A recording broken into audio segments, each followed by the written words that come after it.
वहाँ से लेके कौन सी चलाना है हो रहा है चौहान साहब शुरुआत सर बंदा नहीं मरना भुल गए ने दाड़ियां भी रखी हुई ने वो दाड़ी वाला वो जो कितने भेजो सर आना जरा मसरूफ ने जी मेहरबानी आ जाओ सर आ जाओ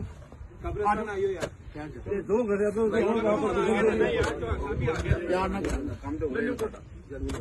पता ही नहीं गा कि कौन बंदा है कौन है की है करो करो बच्चे फटाफट करो मुकाओ जी सर मेजर साहब आए सर रिजवान साहब यार एक मुताबिक लड़के भिजवा रहे लाइट के लिए मेजर साहब कोई दिमाग इस्तेमाल कर सर काइंडली मेरी बात सुन लीजिए पोलाइटली दिमाग सर काइंडली मेरी पोलाइटली बात यहाँ पे कौन सा जगह की यहाँ पे तरतीब लगी हुई है सर तरतीब